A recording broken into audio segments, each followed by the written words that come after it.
ধীরে ধীরে আমিও বাড়ির লক্ষ্মী বউ হয়ে উঠছি। সংসার জীবনটাকে মানিয়ে নেওয়ার চেষ্টা করছি। আসসালামু আলাইকুম সবাইকে। সবাই কেমন আছেন? আশা করি সবাই ভালো আছেন। আলহামদুলিল্লাহ, আমরাও ভালো আছি। এমনিতেই তো সারা বছর চপ পাকোড়ার দোকান রাস্তায় প্রচুর পরিমাণ থাকে, আর এই ঠান্ডায় তো আরো বেশি। আর চপ পাকোড়া খাওয়ার ধুম তো আরো বেশি। সাথে প্রত্যেকটা দোকানে ছোট থেকে বড় সবাই চপ পাকোড়া খেতে এত বেশি পছন্দ করে যে দোকানে ভিড় জমায়। কোনো কোনো দোকানে শুধু শীতের পাকোড়া হয়, আর কোনো কোনো দোকানে তো চিকেন পাকোড়া, সবজি পাকোড়া, ফিশ পাকোড়া বানায়। বাপরে বাপ, কি যে দাম! তাও মানুষ কিনে খায়। আর বাচ্চারা এই চিকেন পাকোড়া দেখলে তো বায়না ধরে। তাই ভাবলাম বাসায় এই চপ বানিয়ে ফেলি।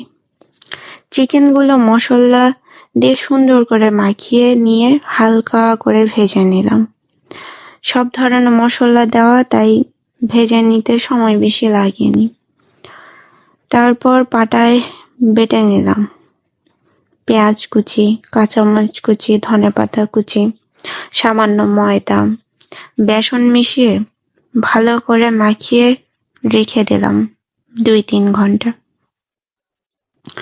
ভাবলাম সন্ধ্যায় করে খাওয়া হবে। তেলে ভেজে নিলাম গরম গরম চিকেন চপ।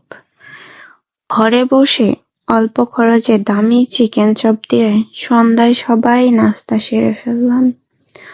আর বিশ্বাস করেন, চপগুলো এত বেশি মজা হয়েছিল যে ভাজতে ভাজতে আমরা সব চপ খেয়ে ফেলেছি। চাইলে আপনারাও অল্প খরচে বাসায় নাস্তা করে ফেলতে পারেন চপ পাকোড়া এগুলো বানিয়ে। খেতে কিন্তু খারাপ লাগে না, বেশ ভালোই লাগে। আমরা বউ শাশুড়ি মিলে সুন্দর করে সন্ধ্যায় নাস্তাটা সেরে ফেললাম। বিয়ের পর মেয়েদের জীবনটা একটু অন্যরকমই হয়। বিয়ের আগে মায়ের কাছে যখন থাকে তখন মা সকাল থেকে রাত পর্যন্ত কি খাবে সেটা তৈরি করে দেয়। আর বিয়ের পরে মেয়েদের জীবনটা হচ্ছে গিয়ে শ্বশুরবাড়ির লোকজন সকাল থেকে রাত পর্যন্ত কি খাবে সেটা তৈরি করা। আর এখন যেহেতু গ্রামে প্রচুর শীত পড়ে গেছে, তাই সন্ধ্যায় কিছু গরম গরম চপ পাকোড়া না হলে বোধহয় গ্রামের মানুষের চলেই না। তাই ভাবলাম আজকে চপ করে ফেলি। আর চিকেন চপটা এত বেশি মজা হয়েছে যে সবাই খেয়ে প্রশংসা করেছে।